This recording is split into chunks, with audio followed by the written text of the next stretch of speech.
All right. Welcome, everyone. Welcome once again. I mean, it's been ages that you guys have seen us. But here what? We're back, and we're back full time.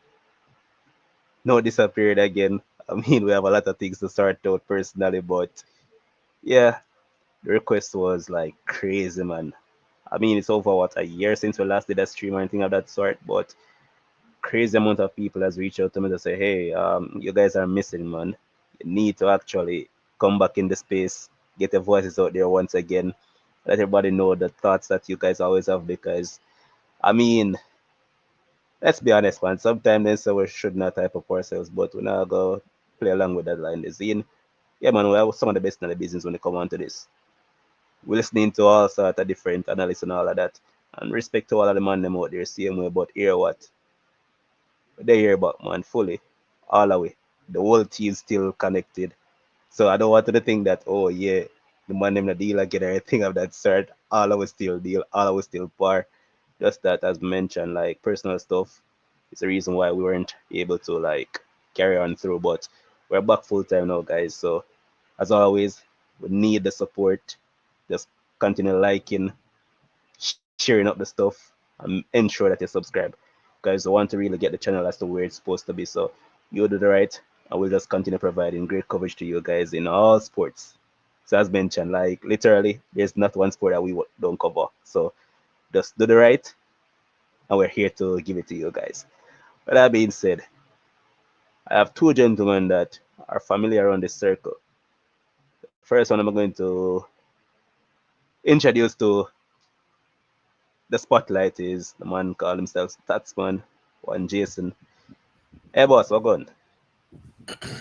Amir, good night, everybody. Welcome back. Sports Frenzy, Season 2, Episode 1. It's a pleasure to be here. Big up everybody in the comments. Welcome. You see Big Jersey? More to come. Brethren, you realize that what I'm wearing?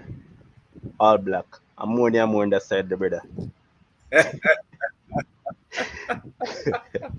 Somebody But have to give them little life, man, and they will get there. no, but I will just continue dwell in the darkness. But um, without further ado, I'm going to welcome the next man who say, man, not even the army have I ever seen such a drill sergeant. Man says the worst drill sergeant he has ever seen. So of course, here he is, the man himself, the man that I call Semenyo. Oh, go on, bro. Oh, blessings, General. Good night, everyone. It's wonderful to be back. Following each other to talk some real nice. Lots of sports coming up, so we're here back to full force. All right, that is it, man. So, I mean, as I mentioned, we have been missing for roughly over a year and a month, I believe. But here we are, back again, back at it, and a lot of stuff has happened. Um, boy, we have seen a side finish 15th in the league. We have also seen a drill sergeant doing his thing, and yet still, after spending millions of dollars, they're still stuck. But I don't think I would really want to start there per se because, yeah, man, we're not going to start off the show up on a sad note. Yeah, man, we leave funeral at one place. We started off on a high note. So, um, a lot of things has happened in the league, man. Liverpool has won the league, and Liverpool has they have spent a lot, man. And then you have a team who every year, like these men said that they're going to win the league, but if they do not win it this year, then all hell shall break loose because this team has signed a lot of backup, so they can't give any excuses that hey, our side is lacking depth of quality or anything of such sort. So yeah, that's not the case. Before I get into it, let's big up everybody in the comment section, man. Jamaican youth show improvement, Wally, Mika, Carlene, AJ, CC Sports Lab, Vinny, Dale Francis. Yeah, man, everybody big up on themselves here, man, and respect for the support as always. But Um, Jason, I want to start with you, and this is where I want to start it. Right, Arsenal. They have done a lot in this transfer window, and where I really want to start it is really with the transfers that has happened. Right. So first off, Arsenal has gone in and they have signed. Um, First they have signed a backup keeper in Kepa. They have signed Mosqueda as a backup centre back. They have also gone out now and they have signed Nketiah as who can play centre back and also can play as a left back. You look in midfield, they have signed Zubimendi, quality. They have also signed Norgard as a backup, in which is vital when it comes on to um, set pieces because you know that Arsenal sometimes plays like a souped up Stoke City, you know. So yeah, man. So they have gone out and they have signed a player who is really familiarized with that. They've signed Madeke, Eze, um, Yakaris. So I mean, they have spent the cash. So now it's time for Arteta to actually deliver. So with that being said, what are your thoughts on how they've gone in this transfer window? Arsenal has gone about their business immaculately, I would say. I'm sure you probably have a lot of fans from maybe other supporting clubs, or maybe are actually envious of the business that they have done. And whether Arsenal fans want to admit it or not, it puts them in a position as favorites for the league title. I know my big friend Wally West will be in the comments saying, call attention to the side, but this is not my analysis as a United fan. This is as a neutral. The business that Arsenal have done puts them up there as one of the favorites to win the league. There's absolutely no way you can have a side of that caliber, with that much depth, with that much weight to hurt teams, with that formidable defense. Remember, Arsenal conceded the least goals last year. And you don't consider yourself favorite. Second place is nowhere near acceptable this year. And if Arsenal fans know any better, anything less than a win in the EPL or the Champions League, you know that is fully Arteta out now. There are no more excuses after that.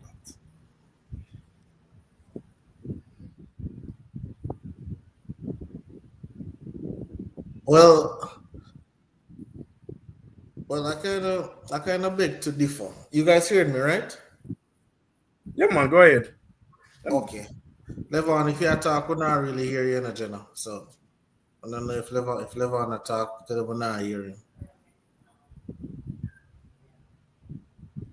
No, Levon, we not Yeah, we're hear not. you. Yeah, when I hear you, Levon. But what I wanted to say to what you say, Statsman, is when you take a look at this Arsenal team, if you look on over the years, and we have to be fair, right? Again, no talk as a United fan, we talk as a neutral. One of the things that I've realized with this Arsenal team is closer to the end of the season, they're always breaking down. You always hear about injuries, right? Mhm. So when I look at this team and I say, okay, what did they do? As you say, multiple persons at different positions, at key positions. All right, so you know, okay, if Reina go down, then you have Kepa as backup. As you talk about the centre backs, you talk about, they're gonna get the big striker as well, right? So again, I think this team is now poised. I'm not going to say they're favorites because again, cohesion is a thing, right? You still have Manchester City, you still have Pep over there, you still have the defending champions, Liverpool, right? Who obviously, with the Jota passing and some new players coming in as well, but they have that championship pedigree. Remember, Arsenal don't know how to win it, right? So I don't think you have to know how to lose before you know how to win. So I wouldn't put them as a favorites, but I think they're in the mix, and I think they put themselves in that top three, top four category. And even if they don't win, I wouldn't put it against them. But I like the fact that they have put themselves in the mix to say, you know what? We are serious about competing. We have a lot of competitions to compete in. We want to win trophies. We want to be one of the best. And we can't badmind them business. I think they're right up there with the two greats, with the Liverpool, with the Manchester City, and we must give Arteta a lot of credit. I remember when Arteta just get the job, we are saying him can't coach, him can't do this, him can't do that. and all he has done is steady the ship for Arsenal. They probably haven't won the league, haven't won the Champions League, but he has steadied that Arsenal ship, allowing players to want to come to the team in order to compete to try and win the EPL. I think I think one thing I will add to that as to what you said, I think one of the ways we can give Arteta credit is the fact that over the years you can basically say that you've seen progression. I know that they haven't necessarily gotten to where they wanted when they got to the finish line. I know last year they went to the semi-finals of the Champions League and Mhm. they didn't do what they needed to do in the league to win. So of course, I can say Arsenal does have a mentality problem, but one of the key things, what they should have addressed for years, they have addressed now. They have gotten the win now striker, the prolific striker, 60 plus goals in the last calendar year. Arsenal has to deliver. No, they have to. I know Liverpool. I mean, I know we're going to touch Liverpool and City eventually, but Liverpool and City showing some Achilles heel with their defense. We know goals win games, and we know Arsenal can be formidable. They are very solid team defensively. Arteta, shape them up very, very, very decent, I would say. But yeah, them have to be amongst the right then and there with City and Liverpool for me for sure. And All and right. before No, and before you jump in, Levon, what I wanted to say, watching the league, what is really going to win this league, is how many points are the big three able to take from teams who they're supposed to beat, right? So against the Burnleys, against the Sunderlands, right? Against the Wolves, against those little teams, so you're supposed to grab 3 points. If you grab one instead of three, you're probably in trouble, right? I don't think it's going to be an easy race. I don't leave out Chelsea as well because Chelsea is in the mix as well. So don't leave out Chelsea. But again, if Arsenal comes second, I wouldn't say it is a failure. I just like the fact that they put Why not? themselves. I wouldn't say it's a failure because listen, they put themselves in position to compete. Right. Again, when we talk about a Hold on, hold 38. on, hold on, hold on, hold on. Are you telling me that Kemsa gets soft? No, Kems is giving out commendation for finishing second. Not around here, not do it.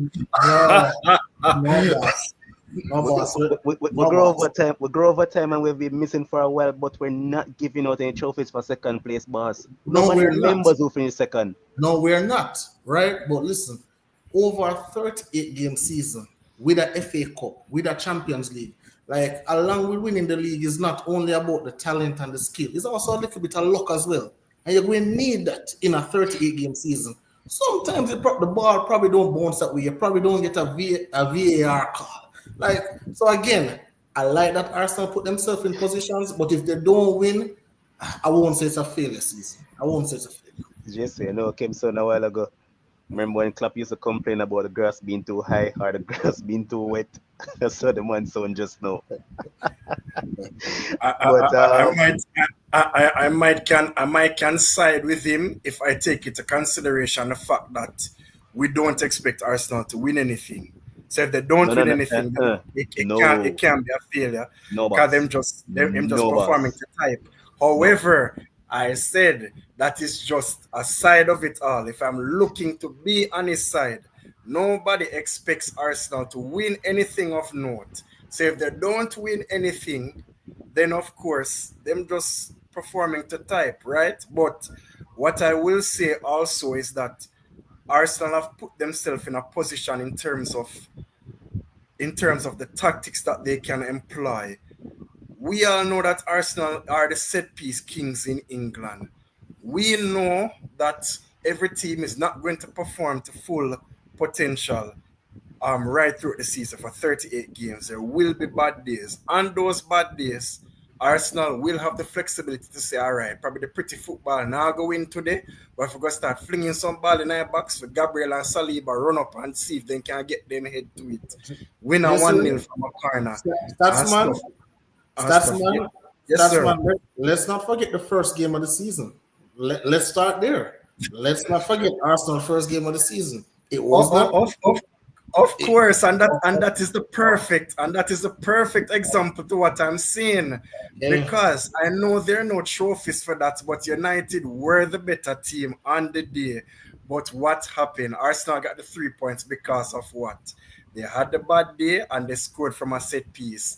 That is a variety in performance and results that should give them an advantage compared to Liverpool and City if I'm looking at it from that way. Boss, Liver- And boss, honestly speaking, Arsenal of is course, outright favorites. the, I wouldn't have them as outright because I mm, predict it well. We get to predictions Outright later. We'll get to favorites. predictions later, but I don't have them as outright favorites, but them certainly in the mix, and stuff like that. So you can put Vinny comment. Vinny comment. The Vinny say we don't because they haven't. Not because they don't have the quality to win. Give Manu this Arsenal side, and I'm sure JC would not demand anything less than the cup. You are perfectly right, Vinny, and I'm sure Levan would say the same thing. That's 100%. that's I mentioned to you earlier on when you're saying that based on what we expect, it's not about what we expect. We're actually analyzing as to what they have done. So if we're being honest, Arsenal outright favorites for me. Why? They have been playing well, but what they always lack is a striker. Now they have gotten a striker who scored what 600 plus goals last season. Cause I don't even 60. See it? 600 plus goals. So if that man scores 600 plus goals in a Bush League, are you telling me that based on the creative force that Arsenal is, they aren't in the sole position to win the league? Because if you look at a City, right? City is trying to reinvent their playing style somewhat. And you look at that John Stones, he's placing trust in John Stones and Ruben Diaz. If you look at Ruben Diaz, for example, that man is a shadow of himself, boss. Couple steps slower. John Stones, same thing. Um, when I look at what they have done business wise, yes, Renders is a good pickup. However, if you look at how they're trying to construct the team, one, Renders is at 8, right? Who can actually play as a 10 at times. But the man play even as a 6. So those are the things that are going against City. So City is trying to reinvent themselves, while Arsenal, they just needed to add pieces. Now they've added pieces. There's no way that you're not going to tell me that they're in favorites because people might say, oh, yeah, Liverpool won the league last season. But you look at Liverpool, right? Can Liverpool outscore every opponent every single game? I figure more or less that the answer is a no. They said defense win championship. So, hey, what do you say? listen, again, super valid point. But again, the heart of a champion is also a thing, right? The heart of a champion is also a thing, and I think in order we can elevate Arsenal without undermining the other teams, right? I think the race is wide open. I think Liverpool can win it. And I know what you say about City, but we can't forget who is at the helm. We can't forget who is at the top of the food chain. Like Pep Guardiola is the man, best coach in the league, best coach ever, right? So again, while that man is figuring out the kinks in a level, and this is just my opinion. Once he's figuring out the kinks and that, or where can we put these players in order to get the best output out of them? Once he's able to figure out that and figure out his 11 and figure out his substitution, I think he'll be in the mix. And again, I totally agree with you. I was watching Ruben Diaz the other day, and I'm like, I don't recognize this man. I don't recognize him at all. John Stones, I've never been high on him. I think Pep squeezed all the orange, all the juice out of the orange. I don't think he can squeeze anything else. I just think John Stones is what he is. I think he has reached his ceiling and he just can't get any better. So I think City, more than Liverpool, is a team will probably have to go outscore for the season.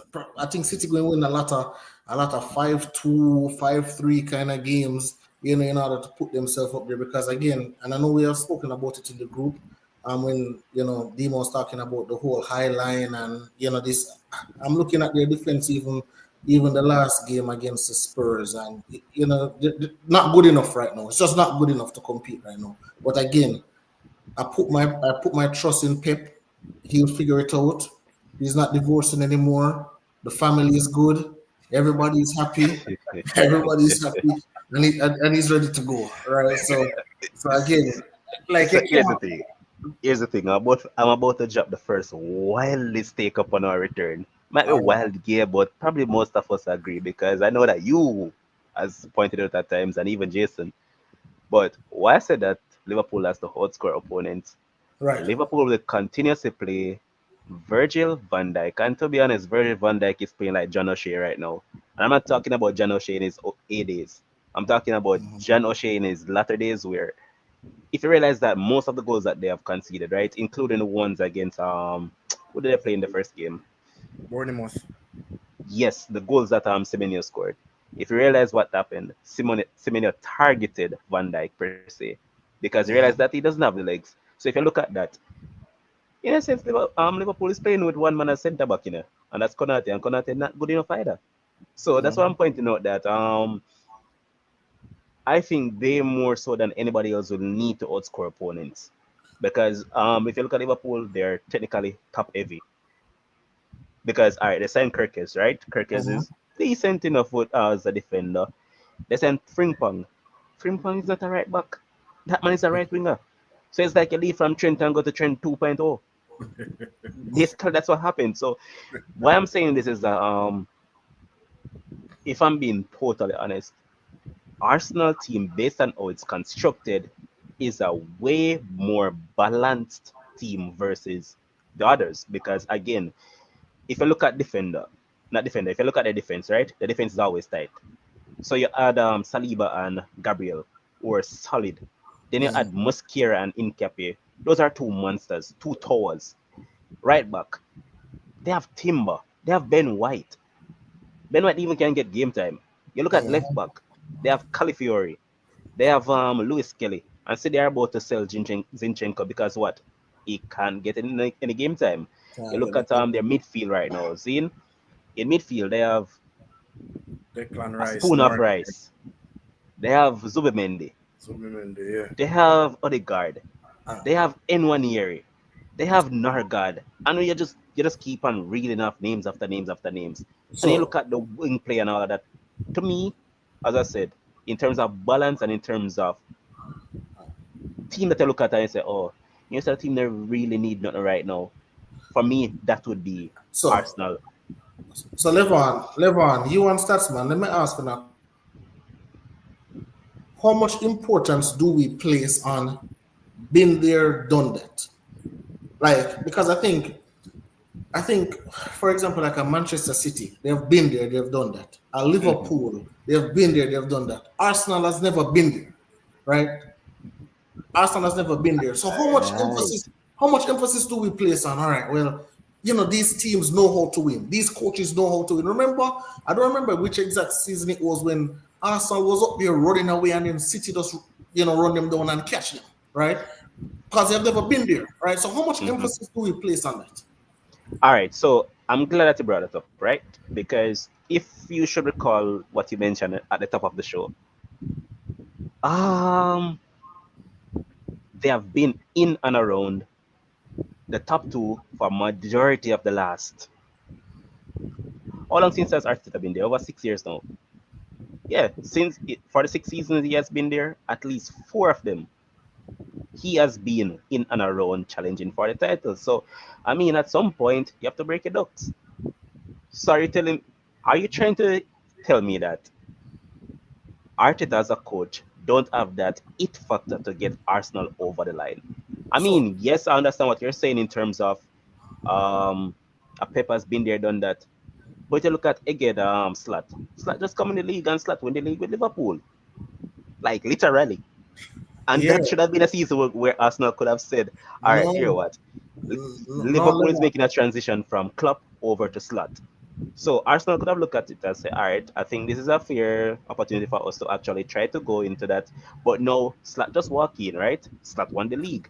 So Yeah. in essence, are you telling me that Arteta just doesn't have it within him to win the title? Well, I think we have to put things in proper perspective because I think even though Slot was a new coach, they had a leader in Van Dijk who has won before, right? So I think as a new coach, when they come in, you look on the players that they can lean on to say, all right, how do we do this here? You know, obviously Liverpool have a rich history, right? I have players who have won before. I'm saying I'm looking over Arsenal. Who over Arsenal has won before? Who over there can say, all right, show me how to win. Take me to the promised land. There's nobody over there that can do that. But I'm saying in a Man City, you have that. In Liverpool, Dockeries. who? Jokers. No, no. So like honestly, so like when Slot come in, Slot can say something, and if we can take a step back and say, all right, well, I have a captain in Van Dijk, I have a leader here who has won the league before, who can nurture these young guys coming up. But when I look on Arsenal, there's not one person up here who can raise man and say, I am an EPL champion. I've done it before at the highest level. That's what I'm looking at. What you say, Dimas? You're making up your face. Such a say, boss. Please. Wait, what? Good night. First of all, good night, everybody. Everybody can hear me clearly? Go ahead, my boy. Clearly. Yeah, I just want to know if I can get a champions welcome since me just come back. Like, yeah, we're going to just welcome the champions. I don't know. Oh, go live on. We get a champion. Thank you, sir. And a god of honor and them kind of thing there. Get me?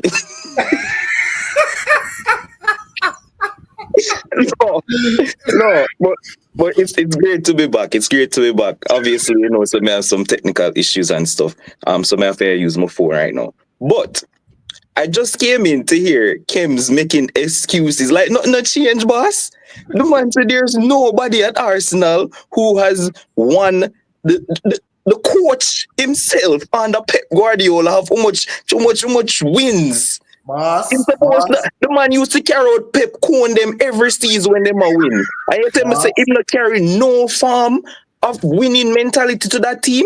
Demo, boss, I'll tell you something. Proximity to greatness doesn't always equate to greatness for yourself. Not because you're around Pep every single day. And Demo, we're not gonna come with this at the first. All right. We're not gonna do that. But what does I say? Not because you're around greatness every day, meaning say when you actually go and you start run your own thing, no means the same greatness that will come over there. So I just don't agree because again, as Lebron said, he has had what 6 years, and okay. He has been building, right? So I'm saying, give Arteta 2 more years. Give him 2 more years. And give him 2 more years. I don't think this series is. Give him 2 more years, and I think he'll be able to win the league within the next 2 years. Obviously, I know that we're going to have this debate. So I'm not even remember we have this big debate coming up, So I don't want to fire up my ammo them because this is ridiculous. Like, this is just so ridiculous. The backative that Arteta has been getting with this Arsenal team is ridiculous to me, boss. Honestly. But I'm not going to say much about it. In all honesty, I feel like Arteta also set up himself with him words. He came out recently and said Arsenal has been the best team in the last 3 seasons combined. They have nothing to show for it. He clamored on about, Arsenal was a better team against PSG, the Champions League winners and stuff like that. He set up himself for the talking as well. And stuff like that. And at some point, Kems may always tell us that patterns are important. The media always glorify how great Pep's proteges are. Xavi, company, elsewhere go win big trophies. When is Arteta's time going to come? Well, what I'll say, Statsman, I'm in a WhatsApp group with you, and for the last 2 weeks, I've heard of Manchester United outplayed Arsenal. So I don't see an issue. with Arteta coming and say, hey, Arsenal outplayed PSG. So this man really have to start with the low blow them January start. Listen, I'm just saying, never listen to Statsman for 2 weeks. I tell me, Manchester United should have win, and then I'm not for sure feet. So I'm saying, I believe Arsenal outplayed PSG, but them never get the win. And because of that, now you are beating them. But in the same breath, Statsman, you're being a hypocrite, right? You're being a hypocrite because when it comes onto Manchester United, you were glassing. Oh my God, Look how we play Arsenal. Look how we play Arsenal. Look how we play Arsenal, but we just never get the 3 points. So again, if we're gonna be fair in our analysis, Satsman, we have to be fair right across the board. Yeah, Boss, but this is the same guy. This is the same guy, brother, who have his own strategies after learning from Pep, and him come with these stupidness like allowing his teams to get pickpocketed while them eating lunch. A play you will never walk alone in training sessions to create atmosphere. Like, bro, the man does some craziness. This is the same guy who for like 6 games he had a right back on the bench, but decided to play Thomas Partey at right back and losing games while playing Partey because of him stubborn. Like, bro, him literally caused a lot of his downfalls. Him play Marie well Save when he the never have Amos, my brother. like how long now them want a number 9? Oh, he doesn't need a number 9. Him have Kai Avert. Like this excuse for the man is ridiculous to me, bro. I would like me can't wait for the debate. Honestly, I just can't wait. Trust me, I'm going to set it up, man. As a matter of fact, just give me a date this coming week that you're free. Wally, you know what to do as well. We'll set it up, man. But I love your take, and I'm inclined to agree with you because we had the prior discussion as well. As I told you guys when I started this show, even though we weren't having a show, we were right there throughout having our discussion, so we never gone away at all. But yes, I agree with Demo 100% about Arteta. 6 years and rotten. No, I need something to be shown. Why? And I'm going to lament on this point. I never said it before, and even Jason might smirk at it, but let's be honest. Oliver Glasner is a better coach than Mikel Arteta. He's also a better coach than Ruben Amorim. I Why I say agree. that? And I have stats to back it up, because that same Oliver Glasner, that man take a Wolfsburg team that is in relegation to Champions League. That same man take Frankfurt from relegation zone to win Europa League, not just participate, win it. Crystal Palace has never won nothing in their entire history. That Yep. man come and win FA Cup. That man come and win Community Shield and all of that. Give me a break, man. Time for Arteta to win something. With the squad that he has, if he doesn't win this season, a total failure. All right. Any further thoughts before we just move on, guys? No more. We're good. We're good. I, I want to talk about that coach that you just mentioned. That's who I'm Oh, interested that, in oh, talking that, oh, about. that, Julie. Oh God, him. As a matter of fact, that's where we're going to head right now because mighty you know God. that I spent over 2 weeks now. My arguments were like this. But then I see this man come out, play against a fourth division side named Grimsby, and get beat up. And then me if I defend him? Absolutely not. Alright, so all fun joke aside. Alright, so here's the thing. I'm just going to give my take about Amorim first, and then you guys can just take it away. So, alright, when he came in, I was willing to give him time because he didn't want to come in summer. At the time they appointed him, he wanted to wait until summer. But they said that they wanted him now so he can see what the team was like and all that. First thing he did when he came in was that he was playing Rashford and all those guys until them get LAZY. So instead do away with them because of course that's Rashford. Rashford and his clique them, like you want a man that were ugly and then only way you can attract a girl is just buy a new car. Yeah man, Rashford that. Once him see a new coach come in, best football in life. But once everything starts settled down, you realize oh, he ain't anything. It's any quality. So Rashford and all those players, they're just like that. So coach realized that and decided, all right, now it's time to do away with it. I'm going to go back to the same Arteta that Kem's praise, Wally praise, and all those people praise. Arteta came in. What did he do? Got rid of Abba, Lacazette, and all those big name players because he think they were toxic for the environment. So sometimes as coach, if you say that in past, right, coaches that comes to United, they have always stood by these players, change their formation, change their system just to accommodate these players. This is the only one who came there and said, you know what, it's my way or you're out. So he decided that he's going to take a stand. Some of those players were pushed aside, some of them were ostracized as well, and he stood by his formation and all of that. So in terms of idea, I liked it. I'm not going to go around that. But the main issue now is execution because they can have the best idea, but it's how you execution on each given day. And that's where Amorim has failed because, I mean, the club has backed you. And one of the main reasons why we are now in the conundrum that we are, and yes, a lot of people might disagree, but there's no way I'm getting $100 million for Bruno Fernandes at 31 years old, and I'm not taking that.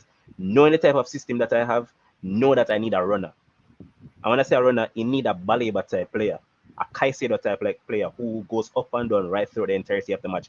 That's how his system tends to function. Now, you did not get that player. Zine, you're playing 54-year-old Casemiro. You're playing Bruno Fernandes, who doesn't know a goddamn thing about to play a number 8 role. Now, bypass that. Again, I'm just going in depth about what he's doing. Structural wise, people look at the formation, which is what 3-4-2-1, and most people beat the formation and said that it's too defensive and all that. Not necessarily. A 3-4-2-1 can easily interchange into a 4-3-3, a 4-4-2. For example, look at Liverpool when they played Newcastle. Szoboszlai started as a right back, but did he actually play as a right back throughout the entirety of the game? The answer is no. When they're defending, they can defend in a back three. So formations can interchange. Now, the main issue with Mr. Drilly is that you're playing against low-level teams, and you're still playing with 5 defenders. Like, make it make sense. You play against Arsenal, you attack Arsenal. I'm like, where's the same energy? Where's the same commitment that I saw in Arsenal game? And these are the reasons why whenever United play against big teams, I don't generally get excited because guess what? You know, so I go up in a small side, they might just revert back to whatever he has known. But again, there's something called accountability as well. Players supposed to take accountability because, I mean, formation are not boss. A Grimsby that. Grimsby, the way they want place. People don't even hear about them. You tell them say you can't beat them. So, as someone saying that they feel like say, oh, Fergie will be run out for United because of all the years that Fergie time escaped with United. Probably goes to just run out and a time for just get beaten left, right, and center. So, in regards to defending Amorim, Amorim has to defend himself before I can defend him. So until he start defending himself, then Amorim on him own. So, so Levon, so really quickly, because I'm gonna run really quickly in a second, right? But what I want to say, right? I tell you from this man coming that this man can't coach, right? He can't coach, and I've said, and I've said this in the group, and I say, if you are most famous for what you say in the press conference as a coach, we have a problem. If all I'm seeing is headlines from what you say in the press conference, we have a problem. You know, I was talking to Statsman the other day, and he was giving me a stat. In the EPL, this man have a 24% win rate. And let me, for proper perspective, let me tell you what 24% is. Imagine your daughter come from school and her report card is 24%. Tell me how happy you would be with that. You are in a marriage, right? You're in a marriage, you know, and a lawyer tell you, hey, the success rate of this marriage is 24%. Tell me if you still stay in that marriage or you take with yourself, right? 24% is not a A, is not a B, is not a C, is not a D, it's a big fat F, right? And again, Levon, you kind of hinted at it, right? When you talk about this guy, him coming with him big ego. This is Manchester United. This is not Sporting. This is not Burnley. This is not Southampton. This is not West Ham. This is a great Manchester United. There is a history with this team. There's a history with this club. You have to come, and obviously Ole is my coach. And one of the reasons what I said about Ole when Ole came into the business, what I said about him, Ole had a culture to fix. The team was broken. Mourinho mashed up the team. And Ole come and he coddled the players and he made the players feel important players, and we were getting the results. Right? Amarin is one thing my mother always tell me: learn from other people's mistakes. Right? You saw what Ten Hag did. The same thing what Ten Hag do, and the same thing Amarin come do. Ten Hag come him a pick fight with everybody. Him not like Sancho out of the team. No, Amarin come. Him not like Garnacho. Him not like Rashford. Him not. We can't do that, boss. We can't do that. You have to be a player's coach, right? All If right, you, stick up in for a minute. Let me ask you a question. yes, All sir, right, so I heard what you say, right? But all right, right, you are the boss of a company, right? right. And then you request for a job to be done. But however, you decide that, you know what, I think Demo is best suited for this job versus Jason. No, because Jason did not get the job. Jason decided, you know what, a social media I'm going to diss up Kems about this. How would you as the boss deal with that? And mind you, this hasn't happened once, not twice, but probably 3 to 4 times. So it's a reoccurring theme with this particular person, as in Jason.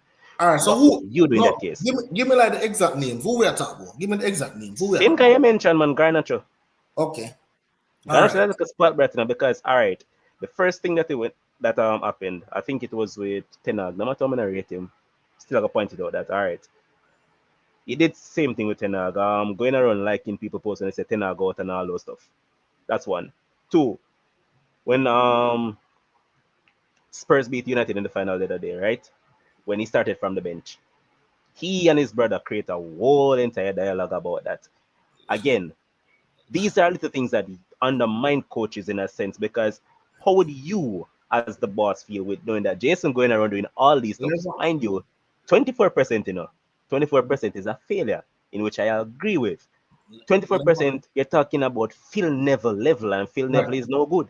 Level on. So, Levon, understand. Levon, I get your boss. But again, I don't want my coach involved in social media nonsense. I don't see pep on social media. I don't see clap on social media. I don't want my coach involved in who liking what. Listen, Levon, again, if you're working for Bank of Jamaica versus you're working for a little small bank around the road, like the standard is different.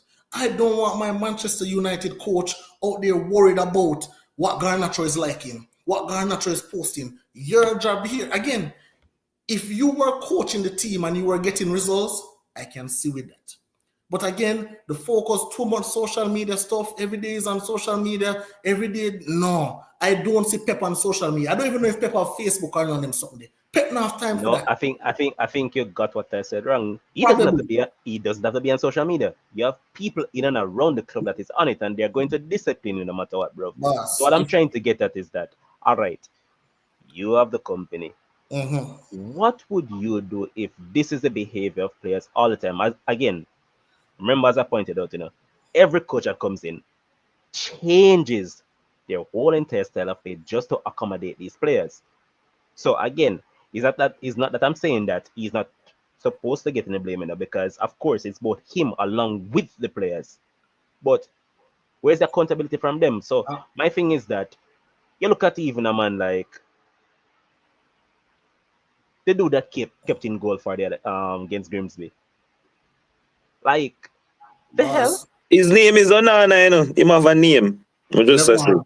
That dude. All I'm going to say, it is kind of funny how all these players who have a problem and complaining on social media about these coaches, once they go to another side, they surprisingly remember how to play football. They're surprisingly good again. But under these Manchester United coaches, they can't do something. So something is, and Ghana Chelsea now, I promise you, you're going to see something, and I bet you're not going to post about no coach. So again, sometimes we have to look in at the mirror. And again, Levon, if you can't coach, you have to at least can be a people person. People have to like you. I don't think nobody like Amarim. I don't think he has that personality because again, the way how you come in a company means something. So I can't know at HR I'm working in a boss. I can't come in a company now and automatically everything is going my way. It can't go like that.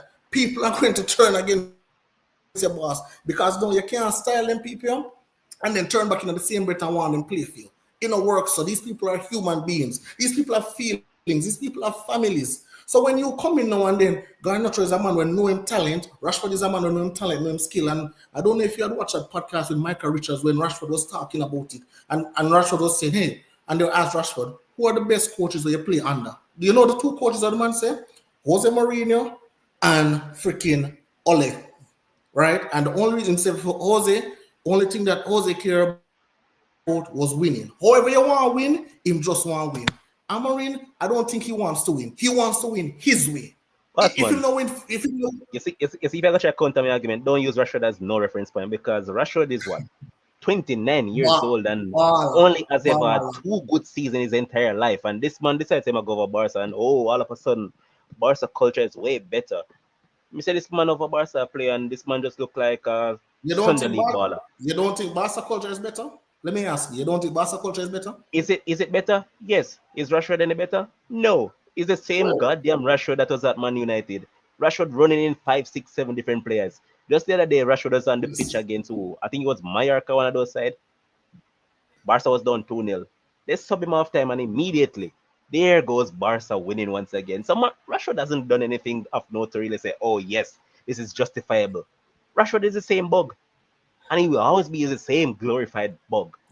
Garnacho, yes, he has talent. Can't go around that. Not gonna beat that. But does Chelsea really need Garnacho? I think Chelsea is going to do 27-28 season. They're selling back for 100 mil. Cash cow. That's what they're going to do with him as well. So, I mean, great business for them because it's absolutely a great steal. But what I'm trying to get at, Kims, is that yes, as I say, Fergie will I, be run out, and then mhm. Pogba will be United. So Right. that's why United's in, I'm in going this position that to they're in. so Levan. So I'm going to be in the comment section. I want you and Buxted answer this as Manchester United fans. Why is it that Menu can get a game and Casemiro are run off the midfield? Me just want you tell me as why the coach I play Casemiro and not Menu. Give me at the background. So explain that to me. All right, that's your word. Jason, take it on. Yeah.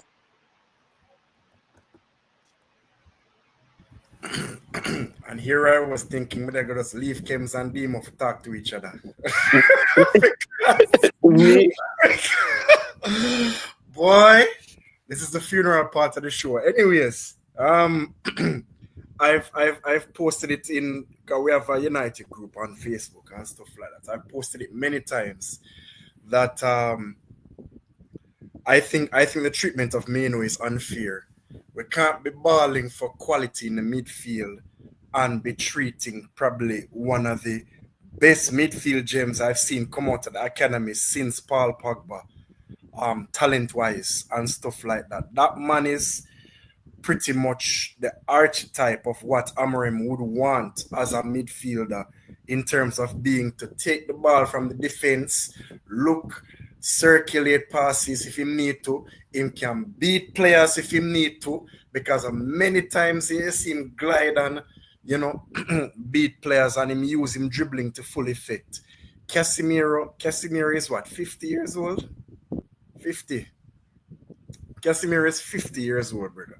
There's no way that you can be comfortable with in competing, starting a season in 2025 with Casemiro and Bruno Fernandes as your midfield pivot.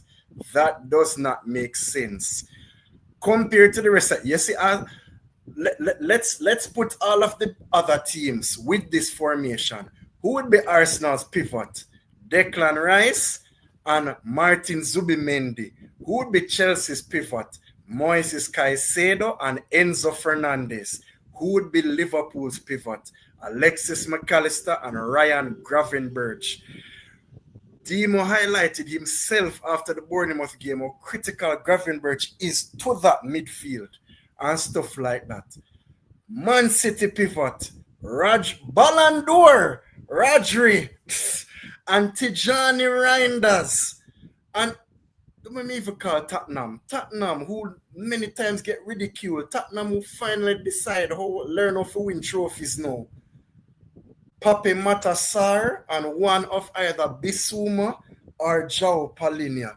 Those are crazy pivot options, but United want to step Stick up into in the this boss. No, no, no, 2025 no, no, no. Hold on, man. with Hold on. go ahead, my boss. You really are talk about them side there, boss, man. You look at even Sunderland. Oh Sunderland gosh. have Granit Xhaka as Oh part god. of them pivot. Look at who United have. Casemiro. So again, where the issue lies is that it's not necessarily the formation, but with personnel, because I've seen many coaches excel with this formation.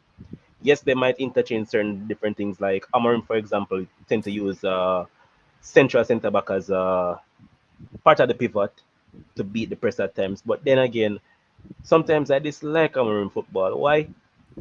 Brother, I'm saying you wanted to play against, I think it was either Arsenal or Fulham, and the man them attempt like 30 long ball in the first half. I'm like, a Stoke City may watch. Like, even Stoke City in the championship no play like that anymore. So, bro, like, something has to be done. But It to it answer to was it Kim's was question about, go ahead. it was the Fulham game. Yeah, But honestly, if as what you mentioned, as what Kim's asked, if we're going to ask why that is the case, Amorim's explanation is that he has a destroyer and a controller in his midfield. Casemiro is direct competition with Ugarte and so on by extension. Bruno, well, Meno is competition for Bruno, which I mean, on the surface, you can see why he says that. But if you're going to find a situation where Bruno is going to be a shadow of himself in that Fulham game, you openly admitted that you know Bruno was having emotional issues within that game. You know, him said the referee put him off from missing. That's why he missed the penalty. Excuses as per usual, but that's elevation. we move. At the end of the day, you should be able to be ruthless enough to be able to say, Bruno, come off. We need Kobe on the pitch. It shouldn't take us needing to claw back a 2-goal deficit to have Bruno and Kobe in the midfield against a fourth division side. That does not make sense. You can't have the mentality to say that you bring on Mason Mount and have him at left wing back the first 10 minutes of the game against a fourth division side. You have Matthias Delit, a modern day centre back in the right half space, left hand space, taking shots and trying to string passes like Well, Florian Wirtz. and who was the When striker? Mason Mount I try to hug the touchline against a fourth division side. Mighty God, brother. But we can just ask how much longer may I have to bear this with you know, because man really I get depressed I listen to You like know, you know, We're getting to the end and we soon allow you to chime in, my boss, Demo Dre. I have nothing to say about in the team boss. No, we have things to get off our chest, okay? It's understandable. all right, But, do anything. what I will say, Personally, me personally, like I'll finish talking about United, then what I I'll will be say, supporting fully black for the rest of the what, season. what I will say, Levan know my stance. I always call for, my favorite P word. When it comes to United, there it is, patience. So I honestly don't think I know the results, and I know that probably the knives will be out for this, and I know the results have been not even subpar; they have been disastrous. However, if I don't think I'm at the point where I'm going to say Amorim out. It's clear that he's stubborn. It's clear that he can make adjustments because the game against Arsenal showed that the setup was different versus to what it was against Fulham and Grimsby. I said I do not want the negativity from him. I do not want the stubbornness from him. If those two things continue, then of course he will eventually be sacked. But United fans can't be balling to say that okay, we look at rebuilds of the great teams. You look at how Pep get couple years plus 600 million for rebuild City.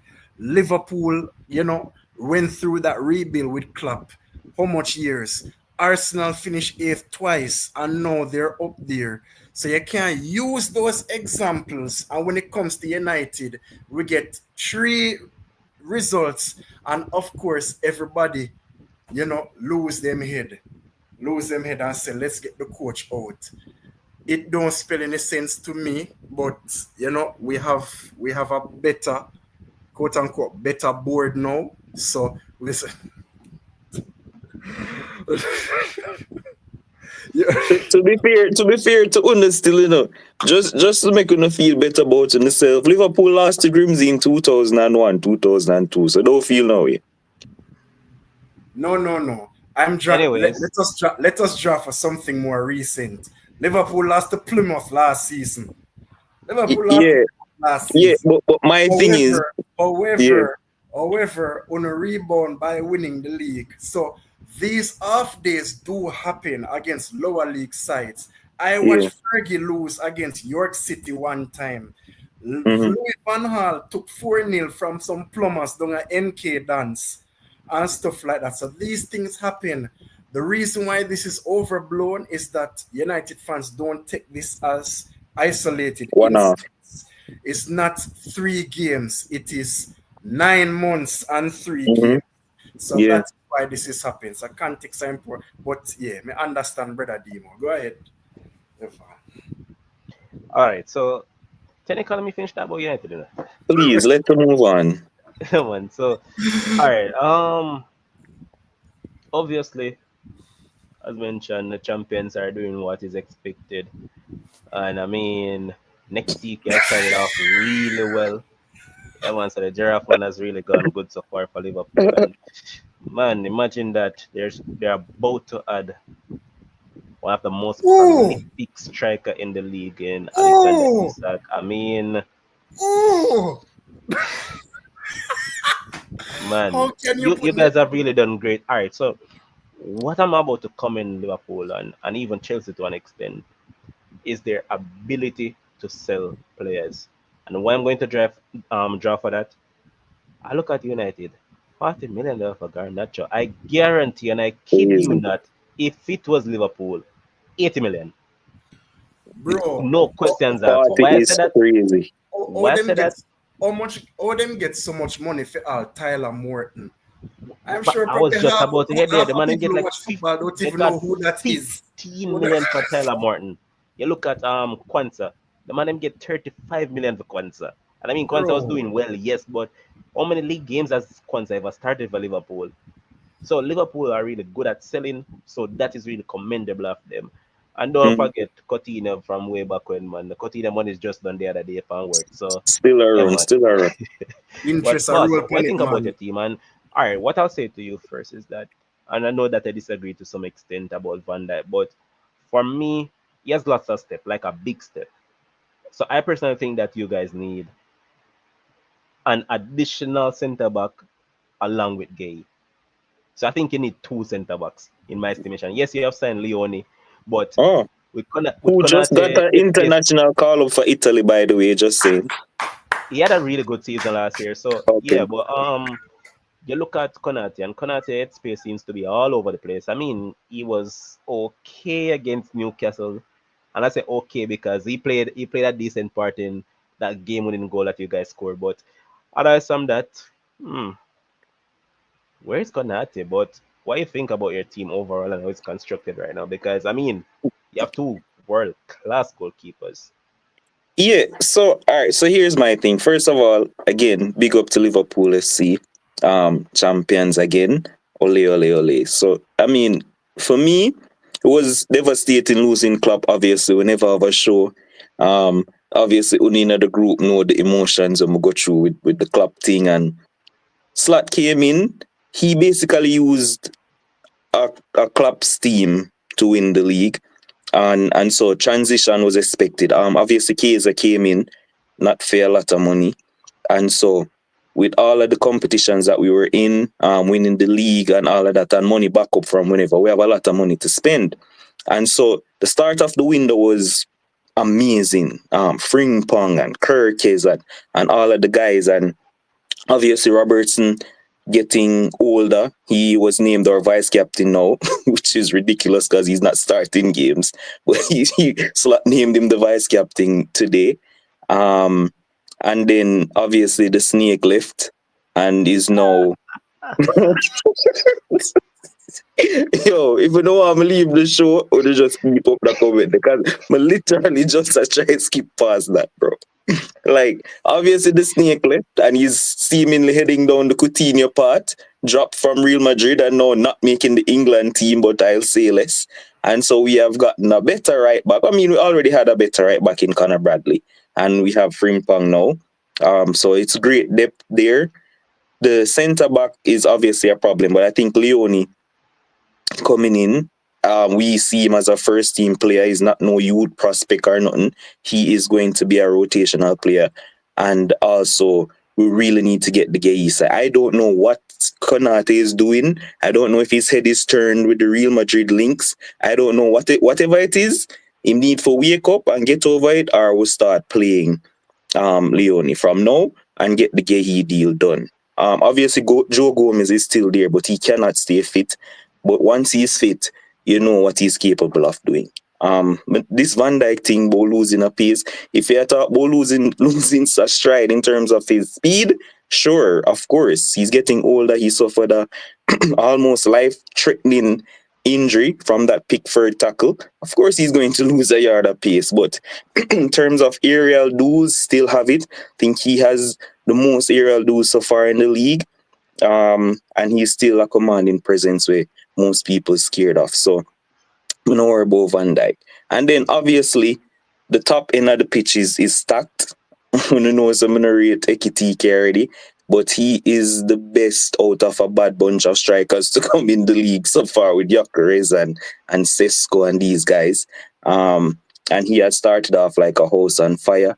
Gakpo has been a revelation again. He just, I mean, losing Lucho, you'd have think say, yo, we'll lose a big, I mean, we did lose a big piece, but he has just fit in and continue to, score goals and important goals for us as well.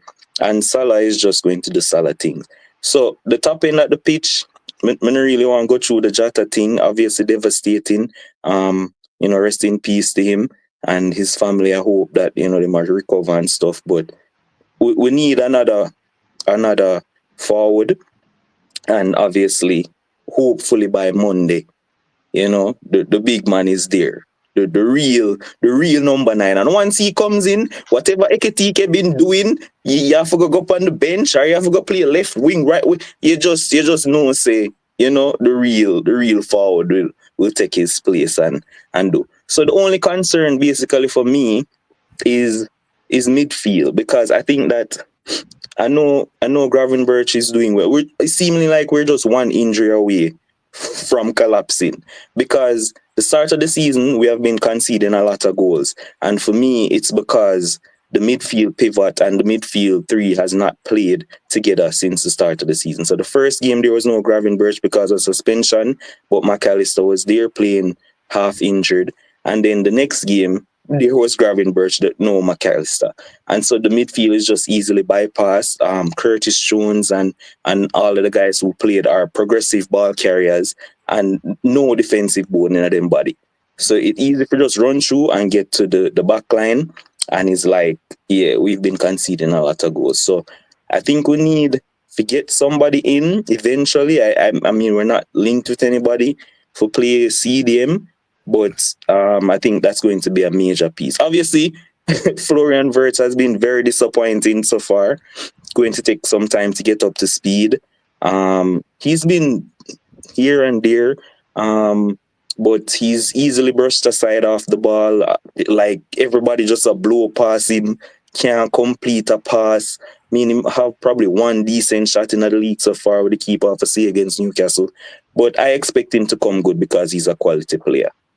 So all in all, Liverpool I see repeating, especially once the Isaac deal comes through, and it will be even more solidified once Gehi comes as well. He doesn't only just bring defensive prowess, but also leadership qualities, and obviously another captain in the making. So yeah, man, I see just repeating. The bench kind of little flimsy. But it looks like we're keeping Harvey Elliott, which is great. And yeah, we should be good. Kids are seeming like him have a new lease of life as well. And obviously the one, the kid Rio. Like, what can I say, man? We Chelsea, boy, I don't know what to do, but we'll make a star out of him like we usually do. So we did it with Storage.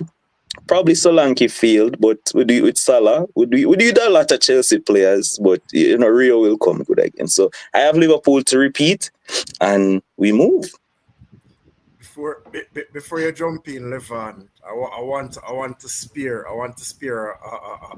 a word for a player that Demo hadn't mentioned with that moment of brilliance against Newcastle. And I'm not talking about the kid who is the same age as a Ford farmer out here. I'm talking about that beautiful dummy by Dominic Shabazlai. That was a beautiful piece of ingenuity from him, and to know that he played most of the game out of position as well. Yeah. That was beautiful. But to answer, to kind of shed some light, I mean, I know you probably seen it, I probably slip you, but in terms of like midfield links for you guys, it's more about next season, because Yeah. the big name I've seen floating around is Adam Wharton from Palace. Yeah, that not happen. But yeah, I see the links to it. That not happen.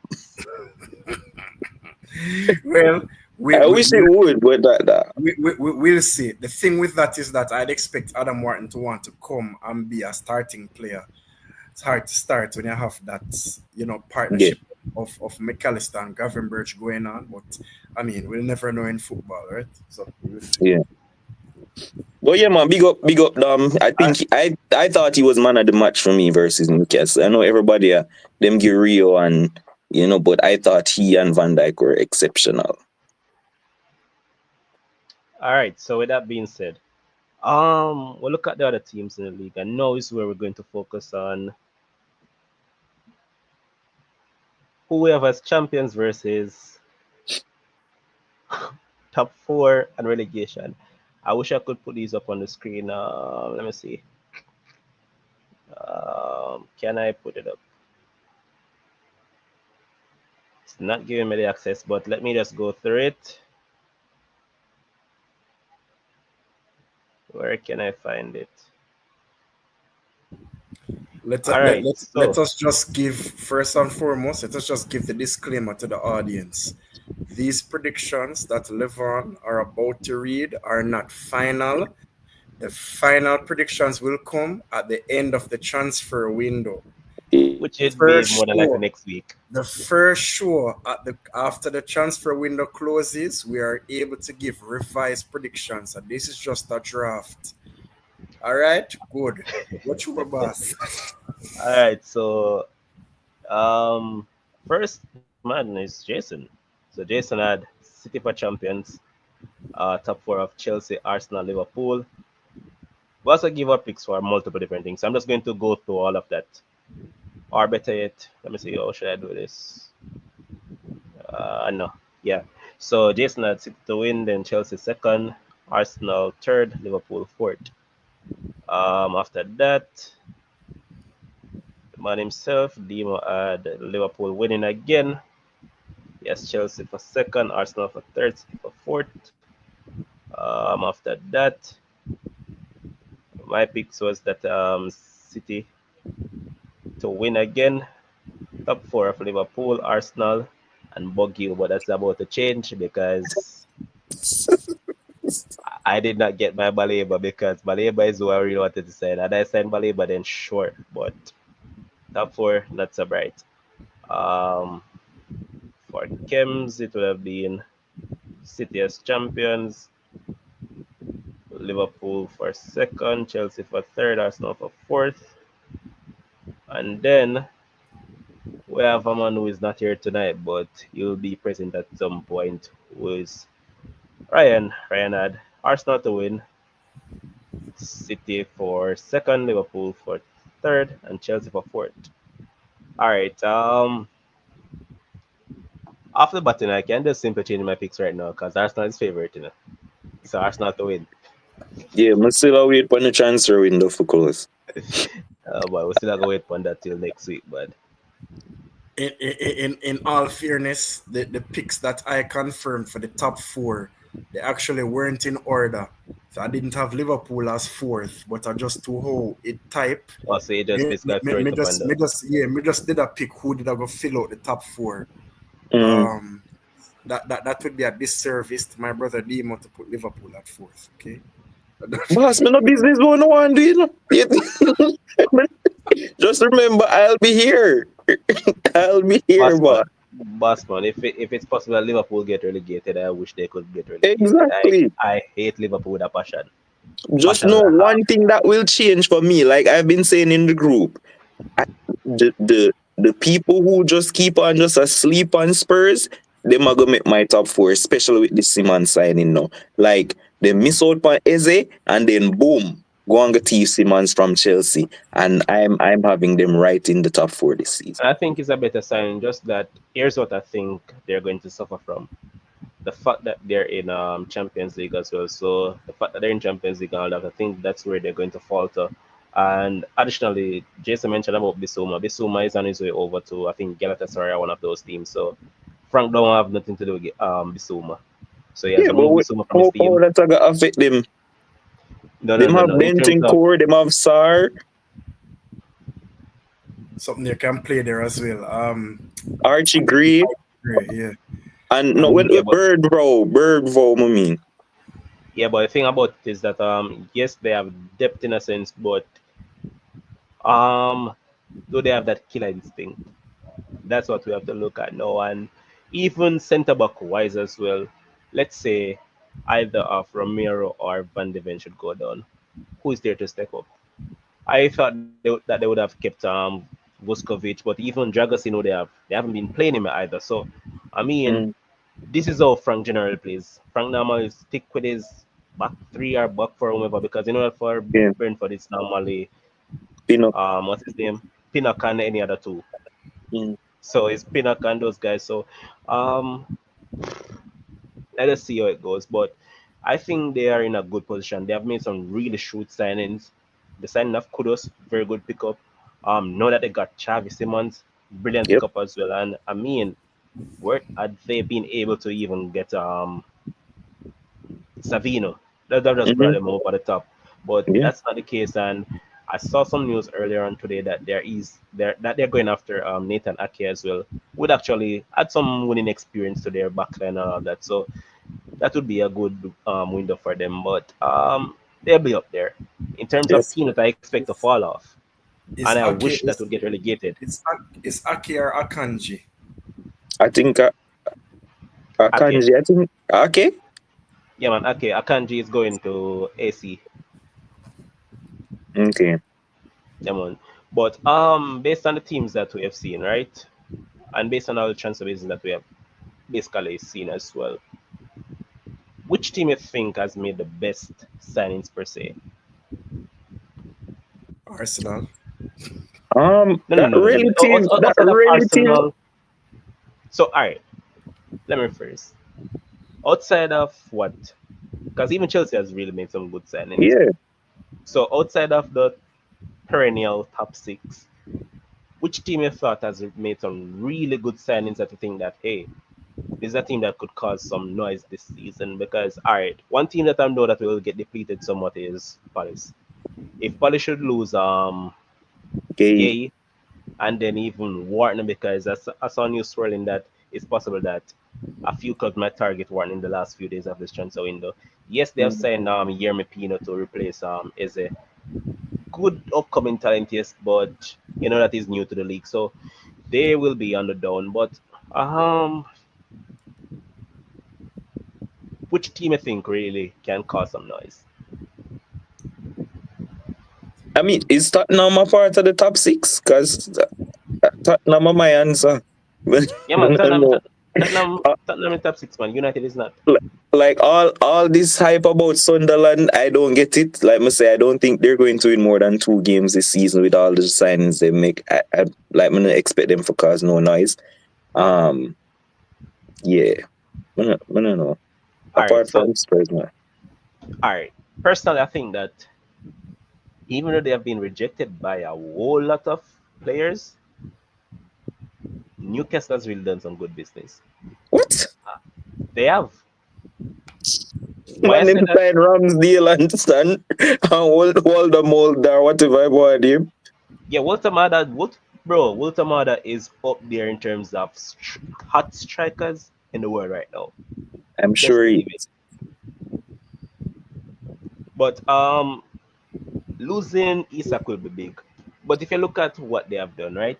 They have brought in Malik Theo, who was is a good pickup to replace like a Dan Burn or one of those guys. They brought in Faskar, Elanga that I'm talking about. Decent Mm-hmm. pickup again. And Jacob Ramsey. That is what I was trying to remember. If this Jacob Ramsey dude can regain that sort of level of play that he was doing while he was still at Villa before the injury, then Mm-hmm. that is a really shrewd signing. And I mean, remember that it's not a case that Villa wanted to let him go. It's just because of financial fair play and all those stuff while they had to sell to balance the books and all of that. So I think they have done decent in terms of what they have been through because I mean, Joao Pedro, Maybe if them get FTT and all those Wissa, guys. maybe if them get Wissa now, I agree with you. Fair enough, fair enough. But I expect a Burnley to go back down. I expect who else came up? Leeds to go back down. I mean, Leeds Yep. are making a bunch of signings and they're owned by Red Bull, but all those teams are going back down. And to be honest, initially I was saying that Sunderland was going to stay up. I'm still going to stick by that because I want Brentford to go all the way down there. Yes, Otara will be a great hit for them, but still, relegation for Brentford. Mm-hmm. So here's my take on it all. I am not going to say I'm too impressed by Newcastle because for one, I think they're massively overpaid for Walter Mate for sure. 75 plus 5 is that's Cisco money. As Walter Mate is nowhere near Cisco for me. Talented player, no doubt about it. But I think that is an overpay. I think what you mentioned earlier about Tottenham will more affect Newcastle in that I think the Champions League is going to hurt them. The presence in the Champions League is going to hurt them because I don't really see too much talent outside of them starting 11 Yeah. in terms of depth overall, and stuff like that.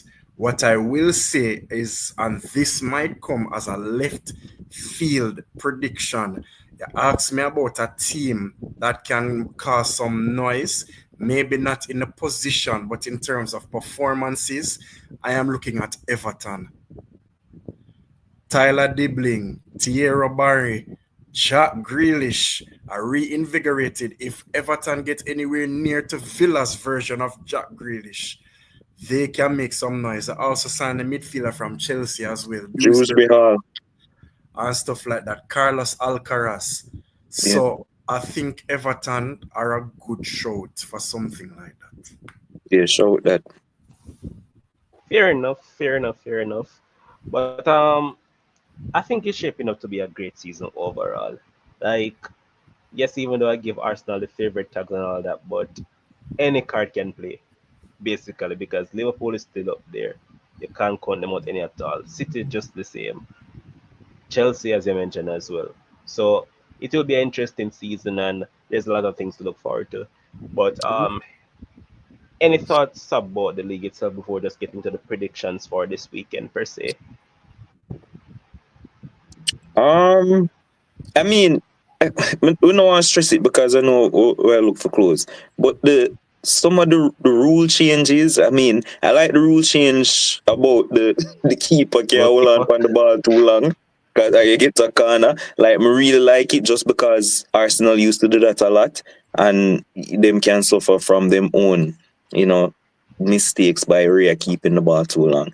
But I mean, same old VAR basically. When I think that I improve. But for the most part, yeah, the league nice and I expect great things. Yep, yep, yep. Anything from you, Jason? I'm not sure. I'm not sure if I'm a fan.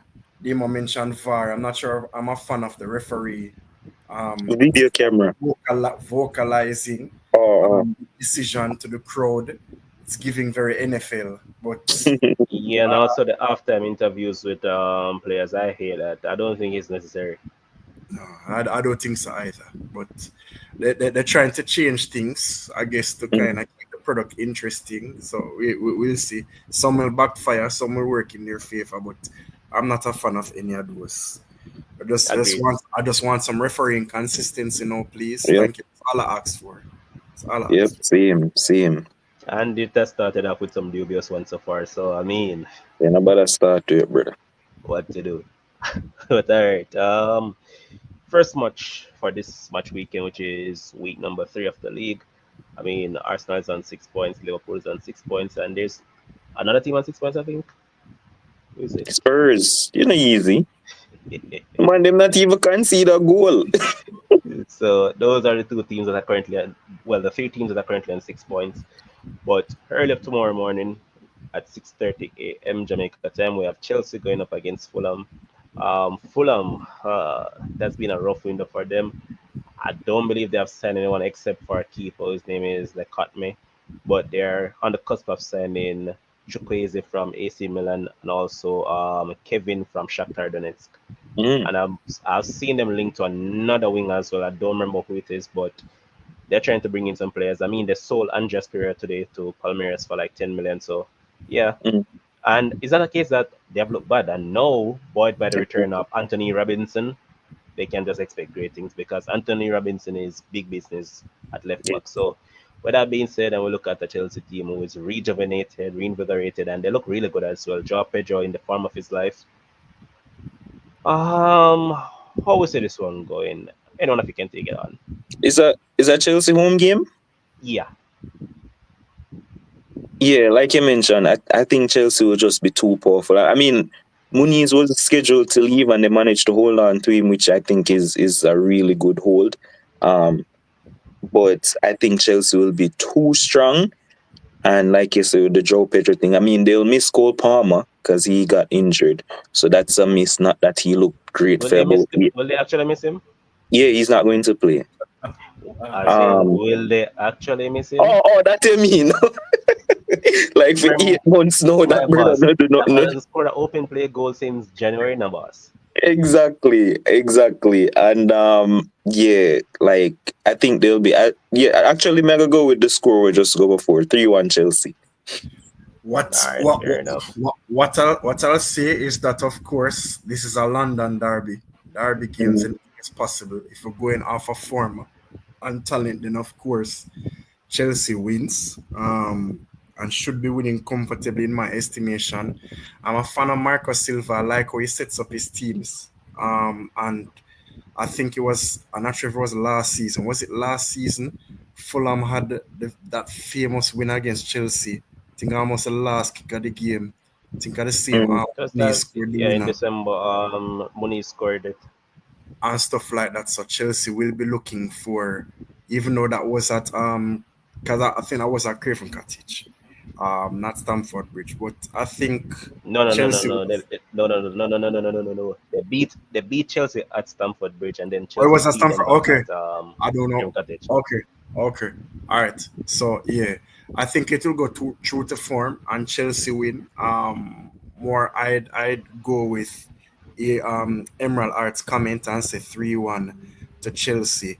What I'd also like to point out, and this is specific to this match day and not this game in particular, is that when it comes to match days, and these are the Statman gems for sure, when it comes to match days right before the international break, two mm, things get elevated: cards and goals.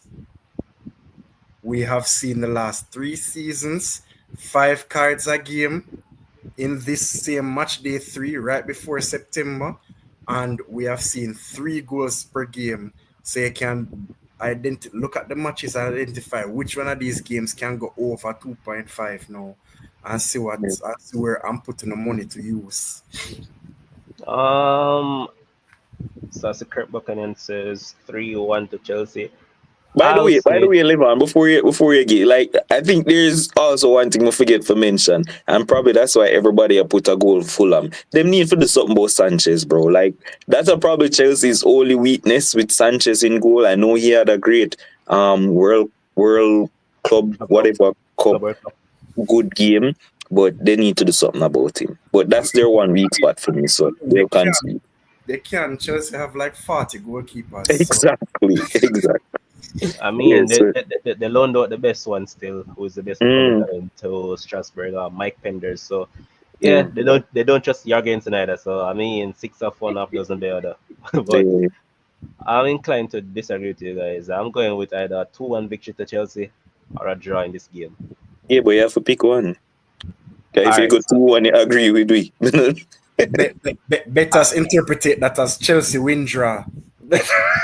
Yeah. So here's why I went with that. The last time Chelsea beat Fulham 3-1 was back in 2014. So I'm looking at that coming right up, and the game has always been tight. It's either 2-1 or 2-0 or something of that sort. So I don't think it changes much. So it's a game that can swing either way, but uh, I'm going to get Chelsea edge 2-1. Okay. Next up on the schedule, we have Oh God. that team over there Oh God. I'm Mm. worried. versus the Oh big God. bad Burnley. So Burnley were currently 11th in the table. Mind you, Manchester United is in 16th. They're in a spot that they're become accustomed to. So Yes, sir. Burnley might be looking at this and say, yeah, this is a 6 pointer for us. We win this, where that this team is further down in relegation battle. So this is a relegation 6 pointer at match day 3. So United is home, Burnley away. And I mean, a former United boy shall come up against his team tomorrow, and he did pretty well in the last game. He has done pretty well for them as well. And I'm talking about a player that Demo really disliked because of his attitude, and he must say he's a crybaby with his animal Diva, ministry. diva, brother, diva. But he has really done well. He has come on leaps and bounds. But one really looking forward to on that not Bournemouth, Burnley side is Jaden Anthony. He has left Mm-hmm. Bournemouth, but he has really changed his game. He has changed his play, and he's now like the main man for them. So Yep. he will cause United trouble. That is one thing for sure. But the thing about it now is that can those players that United sign in, Brian Embuemo, Matthias Cunha, and also Brian Sheshko, yeah, but Brian Benjamin Sesko actually bring them to their first W of this season? Why? it Wait, it remember just give me a prediction before you talk, cause you're gonna take long. So yeah. I'm going to go. I'm going to go for Manchester United to squeeze through because of those signings of Cunha and Embuemo. So I'm going to go 2-1 Manchester United. Yeah, you can go on. Certified by the champions. Anyways, um, what I'll say is that United need to grasp the significance of a win tomorrow for Hmm. many reasons. I know we'll get to it later down, but of course, Liverpool playing Arsenal, a key opportunity for either of them to take points from each other and not put us too far away from the better parts of the table. That much I can say. So, but also because of the fact that after the international break, we have City and Chelsea to welcome back to back. Amarim needs this win tomorrow. Goes without saying, he has to. So, all in all, I mean, I don't think Sesko starts tomorrow. He played the full 90 minutes plus cramp um, against Grimsby. So, I think he need to start a striker tomorrow. So I think it would be good if them start Xerxes tomorrow, and see what can happen. But overall, I would go a win for United. I honestly can't give no scoreline. Um, but I'd probably be inclined to say it's going to be a scrape. So I'd agree and say a 2-1 victory for United. And mind you, it has been close over the years because since 2016, nil all, 2-0 to United, 2-2, 1-0 to United, 2-0, 2-all, 2-0 United, 2-0 Burnley. 2021, 1-0, 3-1, 3-1, 1-1, 2-0, and then last year it ended 1-all. So I it's a mean, game that is always far and few between. So United, United and Burnley was always an intriguing fixture.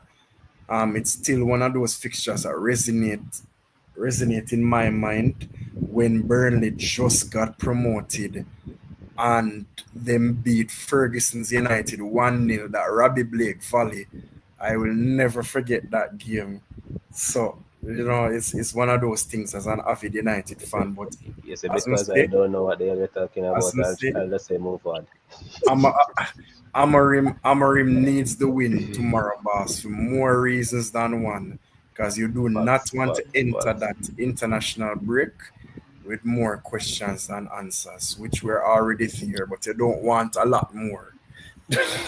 All right. Next game on the agenda is the next. It's very early in the season, yes, but this is literally relegation 6 points already. So Sunderland versus Brentford. Both teams are on 3 points, but with Sunderland having a better goal difference with a +1. I'll just give my pick. I think this game ends in a 1-all draw at Stadium of Light. Same. What say you, Sunderland, Jason? Sunderland to win.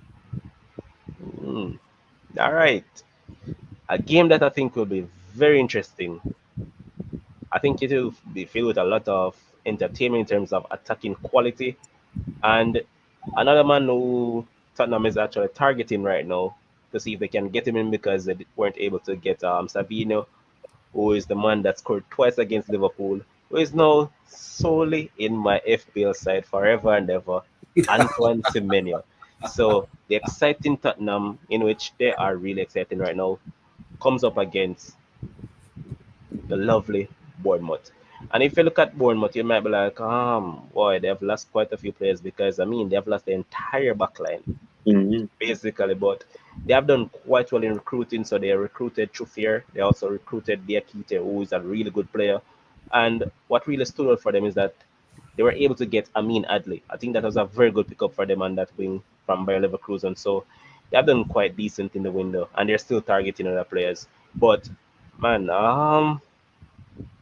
Tottenham side, they're playing some ball right now, man. And people have been praising Sar, but you know who has been the man in the middle for me in that team? You see that dude named Rodrigo Bentancourt? Bentancourt Yeah, has man. been balling. Right from preseason come right through, he has been really good.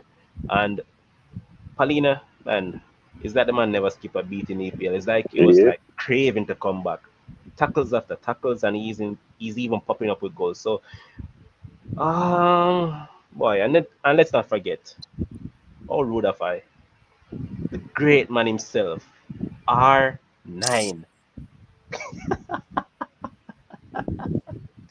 So with that being said, we look at this game, and I think I will not be a part of that blasphemy. I'm sorry.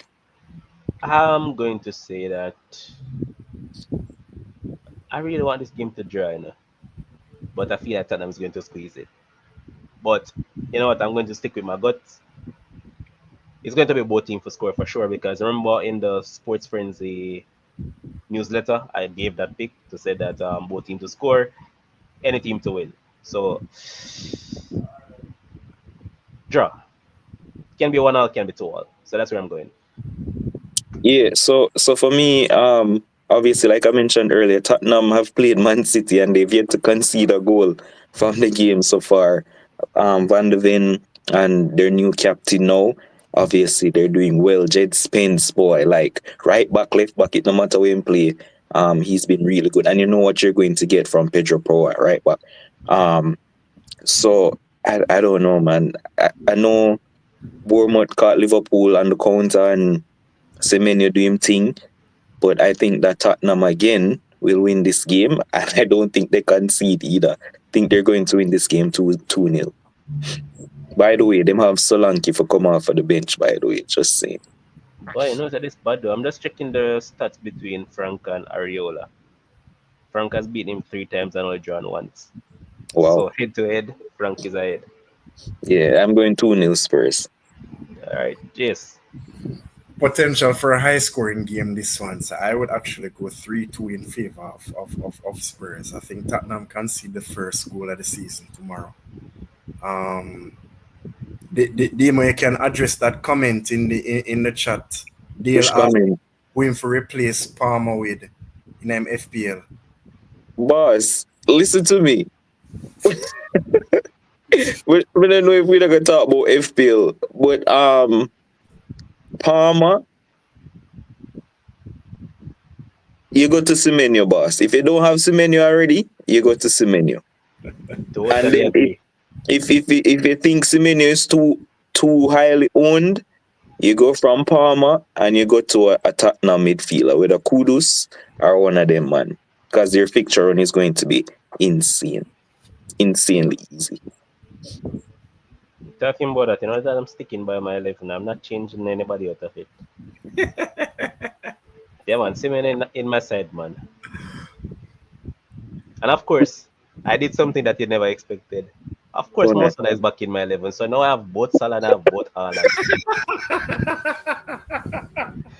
Only by the way, I know everybody I give up on Florian Wirtz, especially seeing that he's going to play Arsenal. But man, tell your boss, keep him. The fixture run is going to get easy and you're going to want him back. So you can do and you that know who to then give your up on as well? Yes, the man that plays striker for Aston Villa. See, everybody give that Watkins. should have won them man. But Yeah, exactly. Anyway, where I get sidetracked. No, no. that's okay, man. So Jason, no. Next match I should say. Wolves against Everton, and Wolves look to be in a world of trouble. But what Wolves has done really well is that they have gone out and they have signed actual players to bolster their team, and they have done some good pickup. I mean, they signed that dude from Girona. His name is Ladislav Krejci. He's a Czech Republic footballer, good player. So they have signed him as a defender. They have also confirmed a deal today with I think it's Genk or one of those teams for a striker. But Mm, right about now, they're looking over the shoulders because Newcastle is huffing and puffing for Strand Larson. So the owner came out and said that he's not for sale. They have rejected two bids from Newcastle, but Newcastle is going back in with a third bid. So we have to see how that unfolds. But Everton, as Jason mentioned, they have done some good business. Just that I think defensive wise, they really need to like get another centre back because now Brantwaite cannot stay fit. So now they have to return to the wily old fox, Michael Keane. And mm-hmm. you know that you have Tarkowski there who's a rock. Yeah, So I man. think that's the only section of their team that they said that, oh yeah, they really need someone. But Everton at home, to be honest, are they home? Hold on, let me check about that. No, so it's actually an away game. But boy, Jack Grealish is playing out of this world right now, man. You know what? I'm going on the edge. I'm going to give Everton a 2-1 victory. Yeah, easy dubs for Everton for me. I'm going 3-1 actually to Everton. And You Sean know, Larson won't play that game. Because obviously Chuma follow the FPL. I saw the coach is saying he's not going to play. So I was looking for him from a team, but it's not an option because they say he won't play. He has a minor injury, they must say. But others are saying it's we know because that goes. he want to move. So whatever it is, I don't really care. He won't play the game. And so Mega Everton, they're looking really good. All right, 3-1, Jason. 3-1 Everton. 2-1 in favor of Moyes' side. All right. Actually, Carlin, we actually go back to it and I have some of them written down, so I kind of know most of the score lines. So, what we're doing now is that as of next week, we're just doing it free for this week, but as of next week, we're going to ensure that we keep track of them so we can say who was the best tipster of the week and then we can laugh after who was the worst tipster of the week. So, that's what we're going to do going forward. We're going to segment this totally different next week. So, next week, you're going to see the set look completely different. Promise you on that. Facts. Next up, for the betters, this one is for you. I look at majority of the betting sites, and I'm seeing Newcastle getting $2 to beat Leeds United at Leeds. I am What? taking it all day, every day, because Newcastle has absolutely outplayed almost every team they have played so far. I mean, they did play very well against Liverpool, even with 10 men. Liverpool ended up getting the win, yes, but in those two games that they have played, they have missed a bunch of chances. The first game, Anthony Gordon missed two. In this game against Liverpool, he missed two again, plus along with Elanga and those people. So no, Ultamada won't be there in time, but I believe they're going to start Osula, who came on and scored. So I'm But inclined to say, Legon, maybe because of the injuries with them they try about up Liverpool and then end up get injured. Joe Linton, Tonali, two of them did come off injured. yeah. Also, So both Plus of them are Gordon actually is out. red carded. So yeah, maybe that's why the odds stays up. the suspension as well, yeah.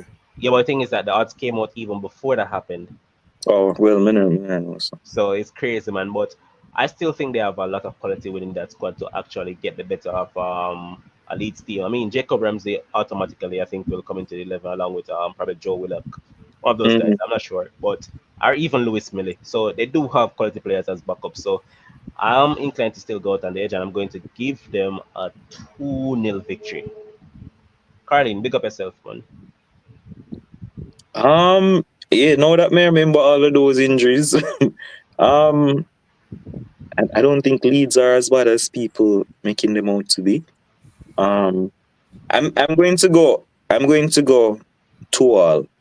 I'm going to go Mm, 2-2 because it's at Leeds. I'm going to go 2-2. Like that stadium, they're crazy. Um, fair enough. yeah, man, I go 2-2. What is, what is interesting is that looking at the head to head between both managers, it's 1-1-1. So one win for Farke, one win for Howard, one draw in between. So this Mm, is the tiebreaker, whichever happen tomorrow. But Newcastle has been good value despite their subpar results for the season. So I expect them to get the job done against Leeds tomorrow. I agree. All right. Next, we focus on Sunday, and at 8. The first match we have is Brighton against City.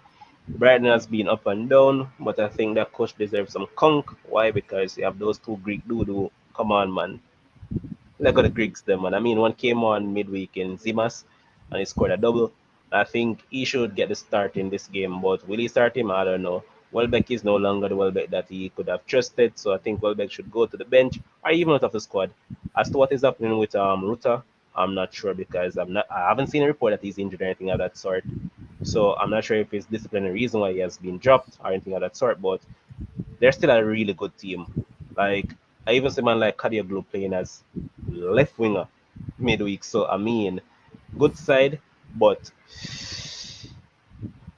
hold on, they're playing City, man. City you is meant to City is want to crap, you know. analyze. Um, boy, I don't know what way to call this because City's going to concede for sure. Four That's nil what I'm City for me. I'm going to go 3-1 or even 3-2 in favor of City. Mm. All on to score a trick. Yeah, I'd probably bet on that too. I think To I score think actually. I think one of the more dangerous times to play City is after a loss. Yep. So um City and Brighton always have goals for the most part. So I would go City as well to win, probably a 3-1, maybe even 3-0. Maybe Brighton might not even score. So Yep. one thing I want from Brighton this weekend and is to sell us Baleba. That's all. I don't need nothing else from you. Just need I Baleba.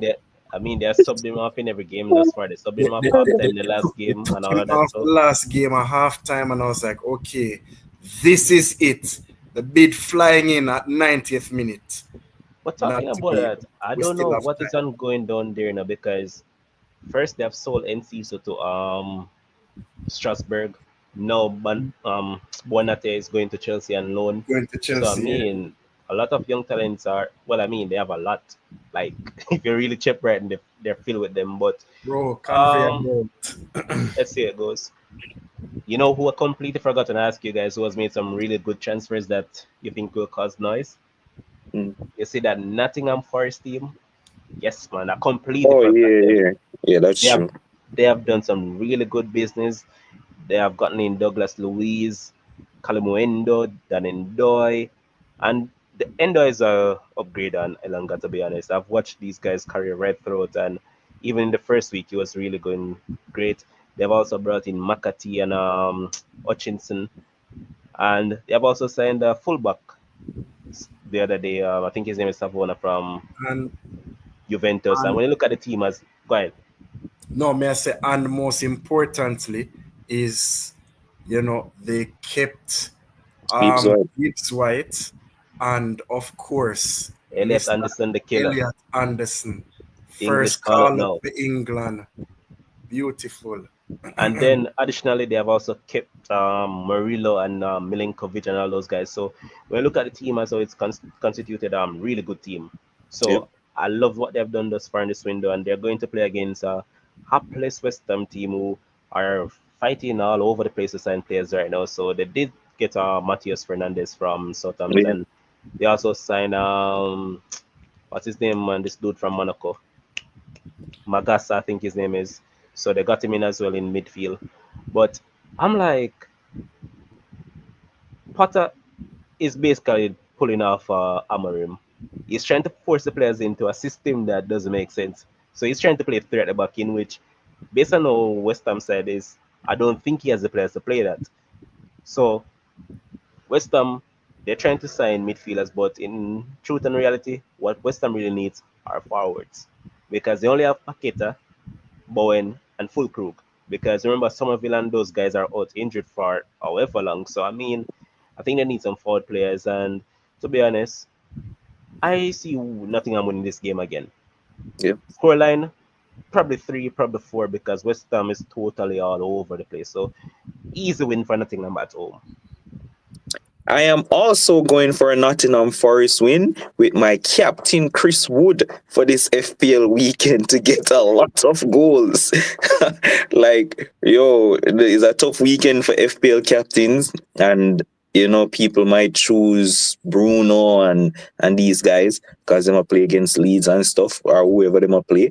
But I'm going for a 4-1 victory for Nottingham Forest. And it's so strange because whole preseason Nottingham Forest not even score one goal. And as the league start, Chris Wood back on fire. I know he was subbed at halftime or close to that in the last game, which was really crazy. I don't know what happened. But I expect him to come back and get a lot of returns against this West Ham team who just And look out of sauce. Like, I, it's so but man, crazy that, I mean, remember when we have sports friends you much years ago, and we are talking about Graham Potter and Mini Pep and one bag of thing, and the man just look like, I don't know where I'm turning right now. And should have Jared started to Bowen start him up, man. and Jared Bowen has not started the season well. Um, so yeah, he is obviously the talisman for the team, and whenever he goes, the team goes. So I'm going to go 4-1 to Nottingham Forest. And I agree with you because I have Chris Wood in my FPL and he's my vice captain. So I trick tomorrow would listen. Big. I mean, comfortable win for Forest. I'd say 3 or 4 nil. All right, lovely. Then we have the big one on Sunday. It's at Anfield. It's Liverpool versus Arsenal. Title challengers going up against each other. Um, this will be a great measure of both teams, but I'm inclined to go out on a limb and I'm going to say a 1-all draw. I, I, I will, I will say the same actually, but I leave the floor to Mr. Liverpool now. Go ahead, brother Dean. No, I'm not a long talking, brother. Everything come and feel dead this year, bro. This is all for Jota. Everything, 95th minute, the ball will get stuck in the net if we need a winner. This is all for Jota. Nothing not coming to Anfield and beat us this season. Nothing at all. The Anfield crowd will not allow it, and it will not happen. Especially now, Arsenal, they lost. Well, I don't know if Odegaard will play, but they definitely lost Saka. He won't be playing. I know Havertz won't be playing. Whatever Gucker is or whatever I want him. He scored 2 goals, but he didn't look great. Has not looked great for the 2 games that he's been playing. But whatever team them put out, Liverpool at Anfield will not lose this game. And I am going for a 3-1 victory. We'll definitely concede. I am hoping that McAllister and Gravenberch can start together because McAllister was back in training. So hopefully he's back and then we can start, McAllister, Gravenberch and Wirtz. And yeah, this will be all for Jota. So, and it's so ironic because Jota always walk Arsenal. So it's like, what Rio versus Dowman. Big up to Dowman too, by the way. I mean, he posted Ray after the goal. So, them. They're basically like this, you know. Oh, yeah? Okay. I saw it on his, because Yeah, I'm man, following because for Instagram. So I saw when he posted him. they That play was together for England under 18, I think. So yeah, man, they told him actually close. Yeah, That man. was. Oh, So go ahead. may I go 3-1, 3-1 Liverpool. We'll concede as usual, but we will definitely win in that game for Chatter. I think that was one of the key narratives I was going to mention as well. The battle of the X factors between Rio and Dorman. I think both adds a lot to both teams, but I think two other things to note is that it will be interesting to see. But it's not going to be interesting. I think it's pretty obvious how Arteta is going to approach this game. Probably 11 men behind the ball and soak up as much pressure as possible and hope to catch Liverpool on a set piece. It will be different this time because as much as I might not be big fans of them, you're not going to win much aerial duels against Van Dijk and Konate. Probably against Konate, not Van Dijk, because And Van Dijk can do all of the work. the man is a monster on his own in the air, to be fair. But another thing to note, I know Demo mentioned Jokeris, and it will be interesting to see how what his result is personally in this game. Because one thing I noted to Arsenal fans when he was signed was that Jokeris have a very good record against the lower teams in the Mm, league and tends to be subpar against the bigger teams. I know Portugal was a bit different because there are only three big teams in Portugal. Two if you exclude Sporting because he can't score against himself. But he didn't have a good record when it comes to games against Benfica and Porto. Of course, he did not score against United. Delete, masterful job, and I mhm. I expect probably the same end result against Liverpool. Yeah, he's got the scrub. Common Brand, of course, scored the two goals against Leeds for sure, but then we'll see what happens when it comes up against bigger opposition again. Yeah, the thing is for me why I even mention Odegaard. I really hope that he plays because I think that if he doesn't, then we might see Eze, which is probably the only player we might be scared of from Arsenal, and that's Eze. I don't fear anybody else on that Arsenal team, and so even though him can play off for the right or the left or whatever, I think that if Odegaard doesn't play, him I go take up the position the way Odegaard play, and that for me I go be danger because Eze is a baller. And he knows how to drop in those half spaces. So yeah, Yeah, indeed correct. Um, to close out the weekend fixture, it will be Villa against Palace. Villa's look totally out of sorts. They haven't been able to really sign anybody except Evan Goosen.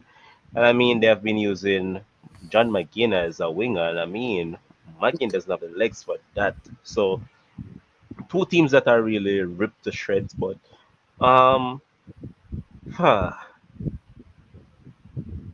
it's rough on Palace. They just lost Olisa last year, then to lose. Well, let me go back. They lose Zaha the year before. They lose Olisa last year. Then they lose Eze this time around. So they have mm, lost three exceptional players who might go down as club legend for them.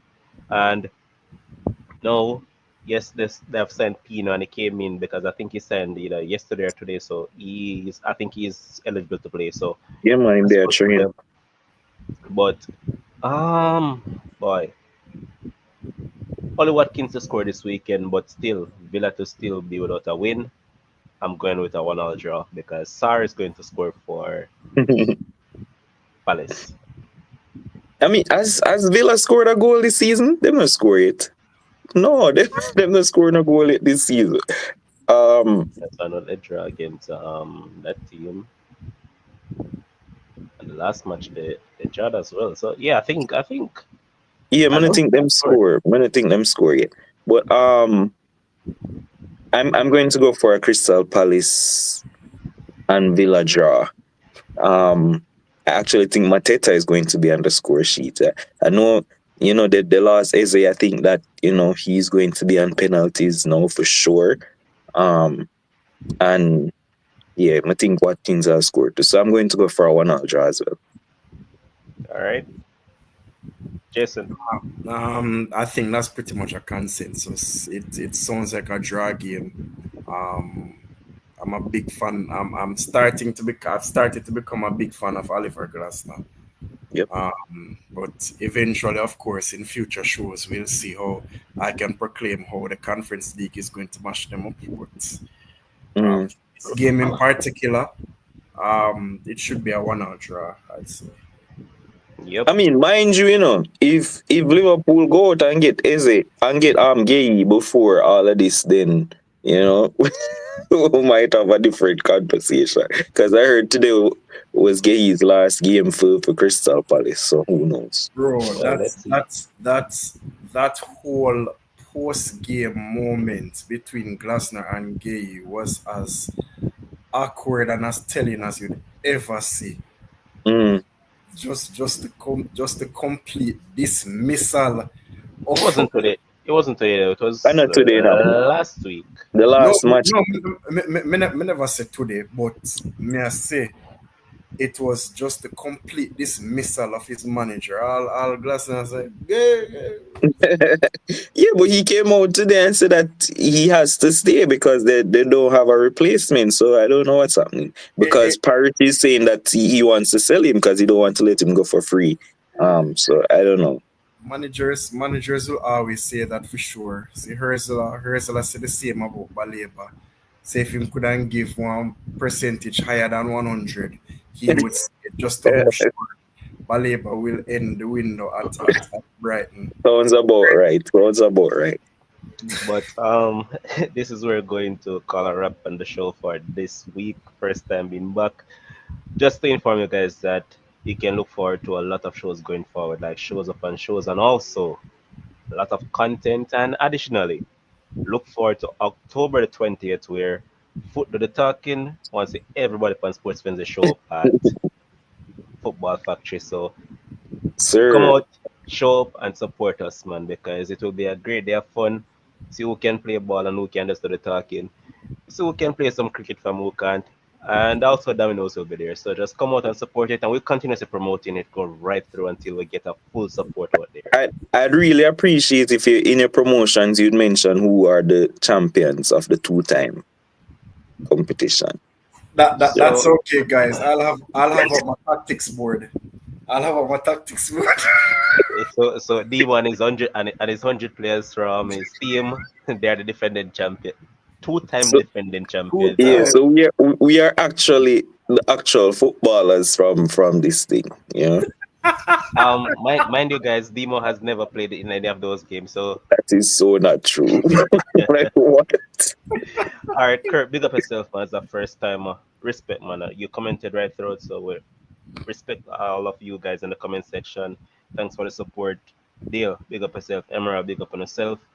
Until we see you guys again, peace out. Enjoy the rest of the weekend. Wait.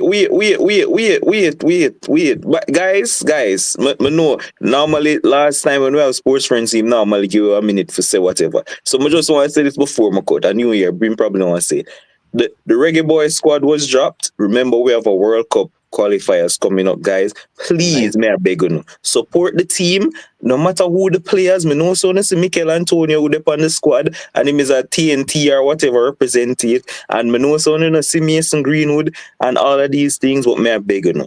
We want Jamaica go World Cup. World Cup we say all of the guys who are on the team, we're gonna support them.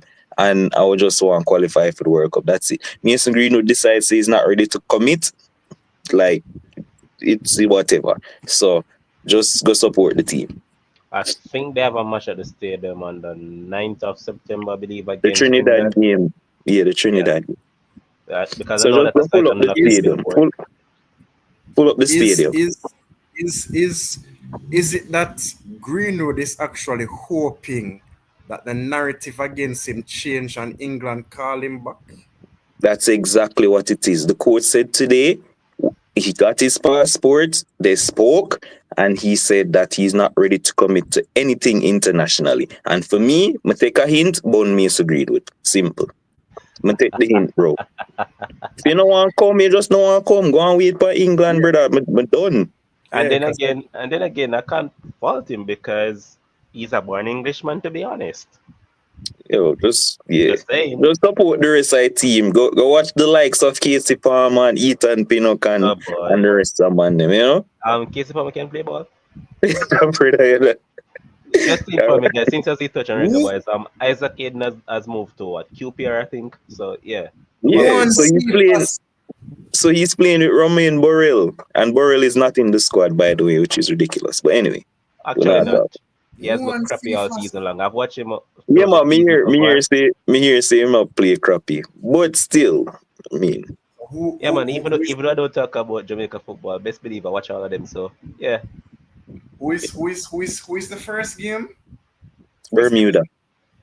oh yeah Na- I where's the remember. Naki Wells to score? No, honestly, I remember the layout of how I know we Mm, haven't kept the show in a long time, but we've been very active in our own personal chat. And one of the things that Demo himself mentioned was that the ideal way to start off the tournament was to start off with Bermuda first, yeah, set the Bermuda, love tone, it. see how we can rub them over and Yeah, stuff like because Bermuda and Trinidad for me are probably I think Curacao is gonna be very tough. And people think of some easy walkover side, but it's not the case. I think Curacao will be hard to beat. they're just looking at names, bro. Curacao They- play ball. And And they they're do have doing the the names. same thing. They Yeah, have the names. Sure, I remember that Curious recruit a lot of those Dutch players who can't make the Dutch Exactly. team. So Curious does Exactly. have the names. And Trinidad I do the same thing. So on the state they think say Yep. some walkover thing. Curacao used to have a player playing a Premier League. Oh, He scored a Bakuna. trivela against Arsenal. Oh, can't remember his name now. I think But it's Yeah. Bakuna you're talking about, man. who? Bakuna. Leandro Bakuna. A Curacao him come from? Bakuna, man. I Me think it's remember that him. Me those two remember players him. come from, man. But yeah, just support the reggae boys. That's all I'm saying.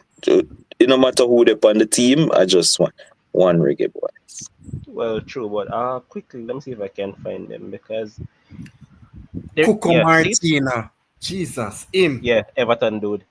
Yes. He's no longer playing, man. So you have Leandro Bakuna and then you have his brother as well. Your boy Chang play for them as well. Um, Yeah, they have Chang a Nippon decent side. Curacao side. Yeah, and even remember this dude from Brighton, Jurgen Locadia. Yeah, remember the name. Then Brighton used to have Glenn Murray and those dudes. So Yeah, yeah, man, remember. they have a really good side. So let's Yeah, see. so we just can't take Curacao. So that's why I really wanted to play Bermuda and rack up some early points. Friday, go easy now, man. Man, see, I'll start smell and lose some year. Man, resurrection. We're back in full. Resurrection Friday. Yeah, man, we're back in full effect now, Back friend. So again. pick up, Top man. shotters are back. Believe no, man.